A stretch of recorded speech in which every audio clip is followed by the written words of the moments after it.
L'heure de la déconsommation a sonné. Alors, la déconsommation, qu'est-ce que c'est? Il me semble pas que c'est un mot qui est dans le dictionnaire, c'est un mot un petit peu inventé assez récemment, je pense. En gros, globalement, ça veut dire tout simplement moins consommer. Donc déconsommer, c'est comme construire, déconstruire, c'est déconsommer. Donc certains, ils interprètent ça comme le fait de ne plus consommer du tout.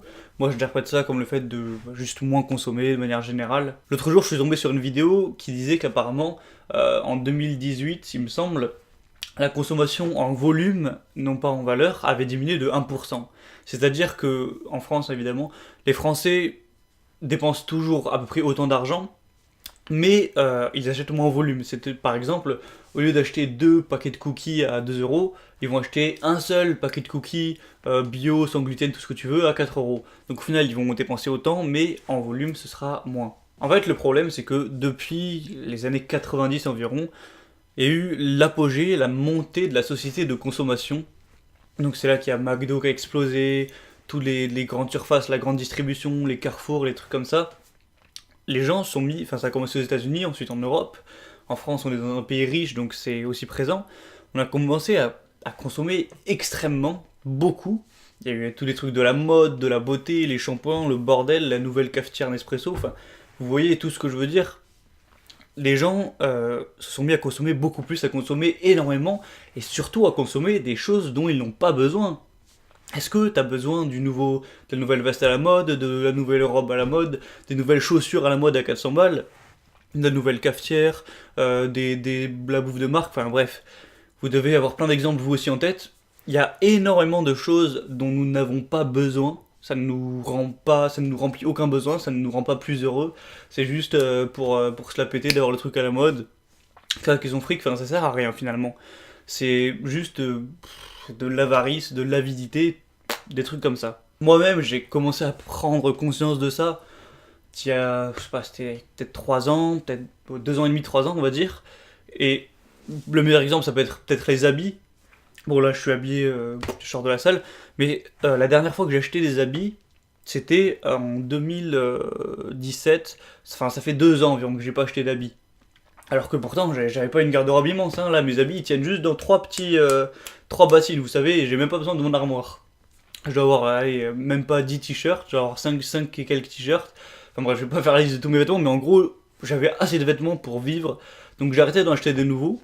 Je suis peut-être pas super à la mode, super fashion victime, je sais pas quoi. Mais en tout cas, je m'habille normalement, simplement, et j'ai pas besoin d'en acheter. J'ai peut-être juste racheté des chaussettes à la limite. Pareil pour tout ce qui est électroménager, j'ai rien acheté dernièrement. Depuis 1 an et demi, 2 ans, j'ai pas acheté de nouvel ordi, de nouveaux téléphones, de trucs comme ça. Enfin, j'ai des trucs qui marchent, donc ça me sert à rien d'en racheter. Tout ce qui est mode, en tout cas, enfin bref, j'ai arrêté. Je suis allé beaucoup moins au fast-food aussi. Là d'ailleurs, je me lance le défi de ne pas aller au fast-food pendant 100 jours, alors que quand j'étais plus jeune, il y allait vraiment très très souvent. Donc de manière générale, je me suis mis à consommer moins tout simplement. Alors pourquoi? Il y a plusieurs raisons. Déjà parce que quand tu consommes moins, quand tu dépenses moins, ben, ça te fait plus d'économies, donc au final tu as moins travaillé et tu as plus de temps pour toi pour faire des trucs qui ont du sens pour toi, qui te rendent heureux. Aussi au niveau écologique, c'est très important, c'est-à-dire que vous connaissez sûrement, il y a le réchauffement climatique, donc la glace qui est sur de la terre se met à fondre, et la montée des eaux, c'est catastrophique, ça fait des changements au niveau du climat, ça va enlever du territoire, ça va être un énorme bordel, je vais pas rentrer dans les détails. Du coup, évidemment, consommer moins, ça fait moins de déplacements, moins de production, tout ça, enfin, moins de plein de choses, et donc c'est, avec l'effet papillon un petit peu, c'est plus bon pour l'écologie. Donc si tout le monde se mettait à consommer moins, l'écologie se porterait mieux. Et puis aussi, même philosophiquement, enfin moi j'ai pas envie d'être quelqu'un qui est victime de la mode, des nouveautés, qui va acheter, je sais pas si, je sais pas quoi. Enfin, ça me rend pas plus heureux, c'est limite ça me rend malheureux quoi. D'aller dépenser ma thune, je sais pas où, à la limite, je préfère dépenser ma thune à la donner à une association, ou alors à l'investir dans des trucs que je pense qui rendent le monde meilleur. Enfin, sérieux, à quoi ça sert d'aller dépenser 300 balles dans des chaussures, dans une nouvelle cafetière, dans une nouvelle voiture? Ma voiture, elle est plus vieille que moi, hein, elle date de 98. Enfin bref, je vais pas parler non plus 10 000 ans de ce sujet. En tout cas, ce que je remarque, c'est qu'il y a petit à petit une prise de conscience.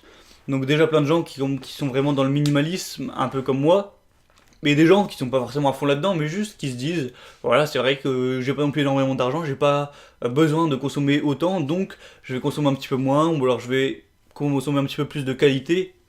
Ou des gens qui se mettent à acheter un peu bio, des gens qui deviennent vegan, des gens qui deviennent minimalistes, enfin bref. Du coup, tout ça cumulé, ça fait que la France en général consomme un petit peu moins chaque année. Et franchement, je trouve ça vraiment super. J'espère que ce mouvement va s'élargir et va grandir. Parce que, ben, pour des raisons que j'ai déjà énumérées de toute façon. Après, pour le capitalisme, pour la société en général, j'avais réfléchi à ça, je me suis dit, après, est-ce que c'est bon au niveau de la société que les gens dépensent moins leur argent? Parce que du coup, ça fait gagner de moins d'argent bah, aux entreprises, les entreprises vont moins investir, etc. Enfin, vous connaissez sûrement tout le système, et donc la croissance va diminuer. Mais au final, ce que je remarque, c'est que les gens dépensent pas vraiment moins d'argent en général, c'est juste, comme je l'ai dit, qu'ils vont dépenser moins en volume. Donc ils vont mettre de l'argent ailleurs en gros. Ou alors acheter plus la qualité chez les producteurs locaux, tout ça, tout ça. Bon, moi je dépense moins d'argent qu'avant, c'est sûr, mais il y en a qui dépensent pas moins d'argent, juste qui dépensent moins de volume. Donc je pense que au niveau de, j'ai regardé les chiffres, en 2018 il me semble qu'il y a quand même eu plus d'1% au niveau de la dépense en monnaie. Donc il n'y a pas trop de problème à ce niveau-là, c'est juste que les gens vont plus vers la qualité, donc il n'y a même pas de problème en mode ça va pas être une crise économique, la croissance va pas s'estomper, ça va normalement continuer.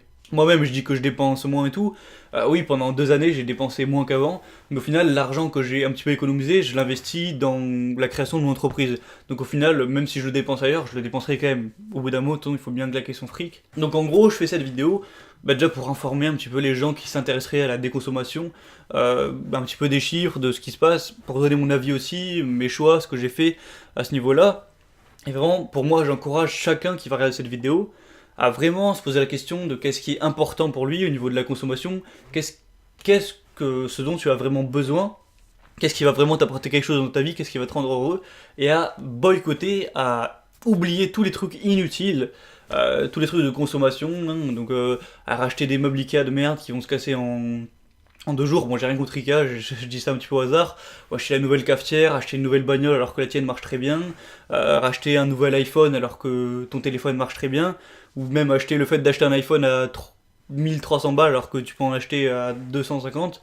Enfin bref, de manière générale, je dirais à tous ceux qui regardent la vidéo d'arrêter de consommer inutilement, de vivre votre vie pour vous et d'arrêter de dépenser des milliers des cents dans des entreprises qui vont juste faire travailler des gens en Chine ou se prendre plein de bénéfices dans leur gueule pour investir dans des marketing qui vont vous pousser à l'achat pour des trucs que vous... Enfin, de manière générale, si je dois dire ça en une phrase parce que je m'embrouille un petit peu, que les gens arrêtent d'acheter des choses dont ils n'ont pas besoin, point barre. Donc ce que je peux vous inviter à faire, c'est notamment vous lancer des petits défis. Par exemple, moi, il y a quelques semaines, je me suis lancé le défi 100 jours sans fast-food.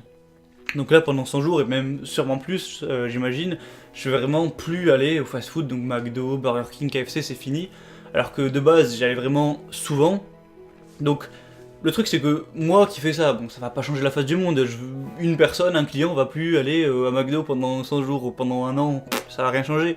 Mais si on se met tous à faire ça, chacun dans notre coin, sans des défis à se dire bon bah pendant un mois je vais consommer plus bio, je vais arrêter d'aller au fast food, je vais arrêter d'aller dans les grandes distributions, ou je vais plus acheter d'habits pendant un an, enfin si on tous on va faire des trucs comme ça, les entreprises qui prônent et qui développent la surconsommation, elles vont chuter parce que imaginez que demain tout le monde arrête d'aller à McDo, ben, au bout de quelques semaines, hein, l'entreprise elle va finir par faire faillite. Hein. S'il n'y a plus de clients, il n'y a plus d'argent qui rentre et c'est terminé. Donc j'essaye d'encourager chacun à, en fonction de vos choix, moi je veux rien imposer, mais réfléchissez dans votre situation à ce que vous voulez arrêter de consommer, ce qui vous sert à rien, ce qui vous prend votre fric pour rien, et lancez-vous voilà, des petits défis, ça peut être marrant, de déconsommation, donc des défis non pas d'acheter quelque chose pendant une durée donnée, mais d'arrêter d'acheter quelque chose pendant une durée donnée, de faire voilà, comme je l'ai dit, de la déconsommation. Devenez minimaliste, vivez avec simplicité, vous en serez d'autant plus heureux, vous serez plus libre dans votre vie, vous aurez moins de choses à penser, et en plus vous allez économiser de l'argent. Donc rien que égoïstement, c'est très bien pour vous, au bout d'un moment on est tous un petit peu égoïstes, il faut l'avouer. Et aussi au niveau de l'écologie, il faut se dire qu'on vit dans une planète. Cette planète, ben, c'est un petit peu notre mère à tous, hein, c'est grâce à elle qu'on est en vie, qu'on est là, qu'on peut prendre plaisir. Donc je pense que sans faire l'écolo ou je sais pas quoi, moi je suis pas quelqu'un de base qui est extrêmement écolo, mais faut la respecter, il faut pas la détruire, enfin je sais pas si on pense à nos enfants futurs, tout ça. Donc même sans devoir aller faire des trucs de fou dans le zéro déchet, à plus jamais consommer, à construire une cabane et vivre dedans, juste le fait de ne plus acheter des trucs dont on n'a pas besoin, c'est déjà, enfin si tout le monde le fait, ce sera vraiment un grand plus. Et ensuite, pour ceux qui sont vraiment motivés et déterminés, évidemment on peut faire plus que ça. Sur ce, je vais pas blablater plus longtemps que ça, c'est juste un petit message d'encouragement, un petit peu de satisfaction personnelle de voir ce mouvement de déconsommation qui grandit d'année en année, ça me fait vraiment super plaisir. C'est pour ça que j'essaie aussi de partager, moi de mon côté, sur ma chaîne YouTube avec mon audience, ces idées. Donc si tu découvres la chaîne, tu peux t'abonner hein, si c'est pas encore fait, pour être tenu informé de la sortie des prochaines vidéos. Je fais pas que des vidéos sur le minimalisme, la déconsommation, tout ça, je fais des vidéos sur d'autres domaines, mais j'en parle régulièrement et ça peut quand même t'intéresser. Et si tu veux aller plus loin, tu peux rejoindre la liste email. Le message, c'est un email tous les dimanches matin à 7h pour te donner des conseils afin de changer un petit peu ta manière de penser, te donner des anecdotes, des astuces, des réflexions que j'ai à ce niveau-là. Donc voilà, si tu veux un petit peu penser différemment ou un petit peu être inspiré, être motivé.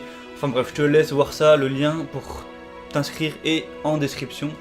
Sur ce, c'était Gabriel, je te dis à la prochaine, et surtout, n'oublie pas d'être heureux. Et pour être heureux, tu n'as pas besoin d'aller ni au McDo, ni dans tous les trucs de consommation inutiles.